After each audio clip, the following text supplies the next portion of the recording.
दोस्तों, मैं अनिल कुमार फिर से अपने YouTube channel Anil arts class से सीतामढ़ी में आप लोगों का हार्दिक स्वागत करता हूं।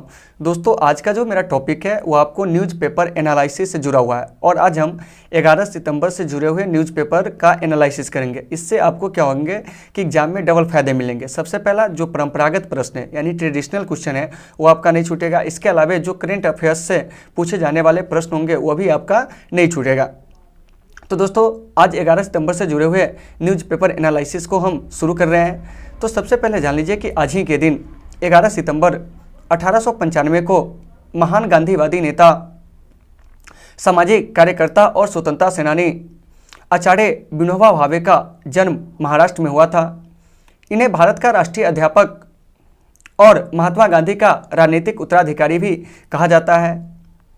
ये महात्मा गांधी द्वारा शुरू किए गए व्यक्तिगत सत्याग्रह आंदोलन के प्रथम सत्याग्रही थे।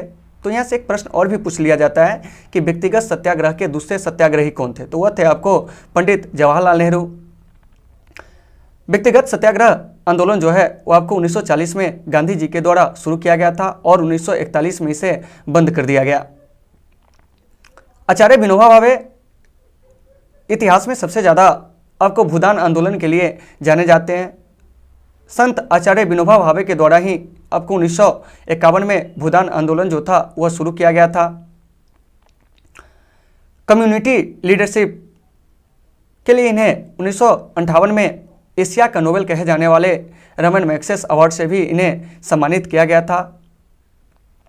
तो ये जो रमन मैग्सेस अवार्ड है इसे एशिया का नोबेल पुरस्कार इसलिए कहा जाता है क्योंकि नोबेल पुरस्कार भी 6 क्षेत्रों में दिया जाता है और आपको ये जो रमन मैग्सेस अवार्ड है यह भी आपको 6 क्षेत्रों में दिए जाते हैं।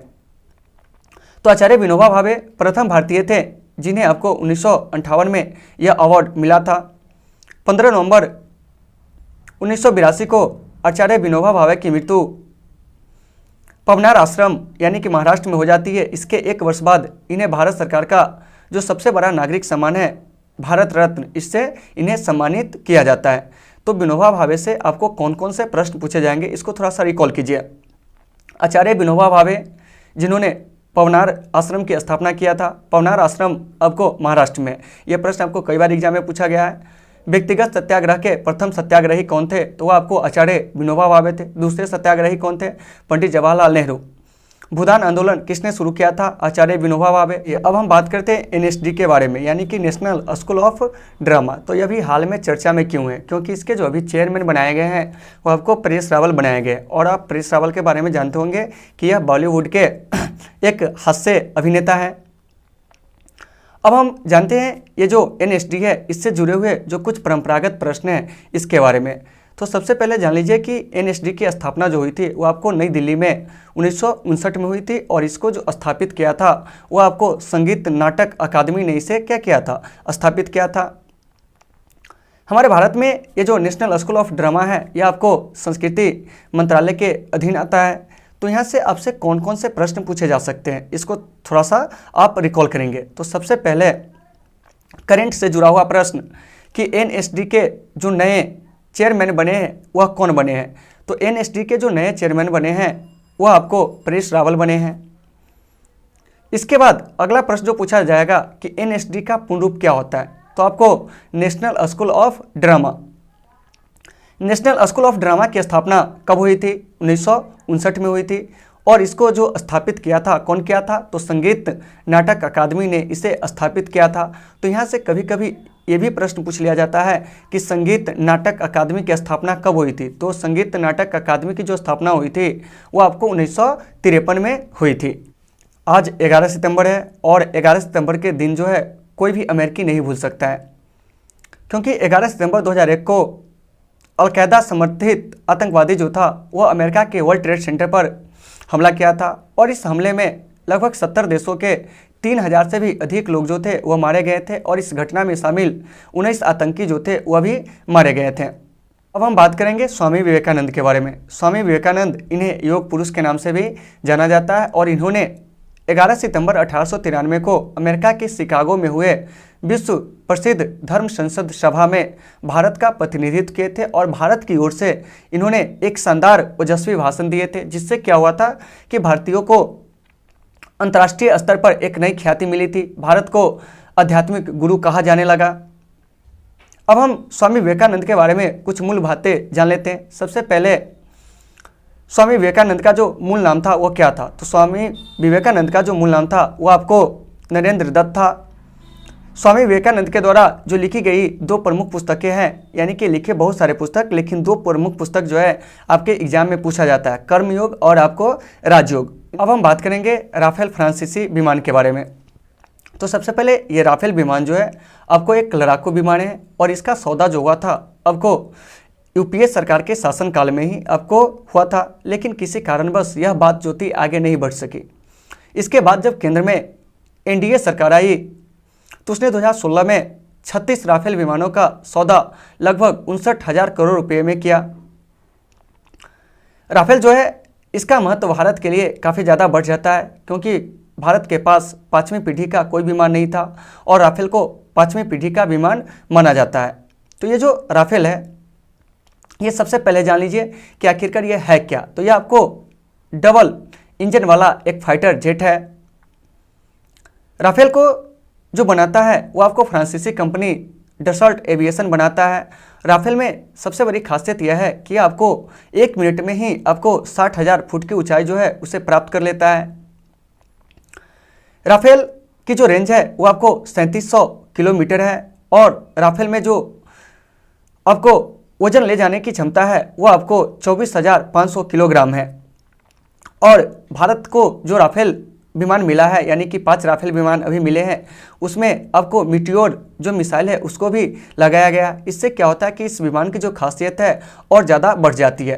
तो अभी जो ये राफेल विमान है यह चर्चा में क्यों है? तो देखिए, राफेल विमान के चर्चा में अभी होने का कारण यह है कि कल ही यानी कि 10 सितंबर 2020 को इसको भारतीय वायुसेना में शामिल किया गया है। राफेल जो है आपको विगत 29 जुलाई को लगभग 7,000 किलोमीटर की यात्रा करके भारत आया था और इसे अभी जो तैनात किया गया है वो आपको हरियाणा के अंबाला एयरबेस पे तैनात किया गया है। और इसको यहाँ पर इसलिए तैनात किया गया है क्योंकि हमारे दो जो नापाक पड़ोसी देश है, एक चीन और एक पाकिस्तान, तो अपने सामरिक महत्व को देखते हुए हमने इसे अंबाला एयरबेस पे तैनात किया है। क्योंकि अभी हमारा जो हाल का विवाद है वह LAC पर चल रहा है। अगर चीन किसी प्रकार की कोई हलचल करती है तो उसके बाद यहाँ से हमारे जो राफेल फाइटर है उसको वहाँ जाने में क्या होगी कि आपको सुविधा होगी, बहुत जल्द वहाँ पहुँच जाएंगे। इसके अलावा जो आपको पाकिस्तानी सीमा है उस पाकिस्तानी सीमा पर भी राफेल को पहुँचने में ज़्यादा समय नहीं लगेंगे।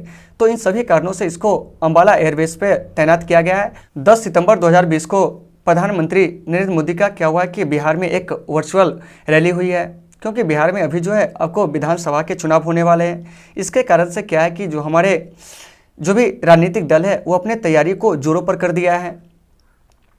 तो कल ही प्रधानमंत्री नरेंद्र मोदी के द्वारा आपको बिहार समेत 21 राज्यों में प्रधानमंत्री मत्स्य संपदा योजना की शुरुआत की घोषणा की गई है और इसके तहत आपको 17,000 करोड़ रुपए की जो राशि है आवंटित की जाएगी। इससे लगभग 55 लाख लोगों को रोजगार मिलने की संभावना है। तो इस चीज़ को आपको याद रखना है कि प्रधानमंत्री मत्स्य संपदा योजना की शुरुआत कब हुई थी, तो आपको 10 सितंबर 2020 को इसकी घोषणा की गई है। ठीक है, इससे जो लाभान्वित राज्य होंगे वो कितने होंगे, तो 21 राज्य होंगे। और इसका उद्देश्य है कि जो मछली का उत्पादन है उसको बढ़ाना और निर्यात को क्या करना, बढ़ावा देना।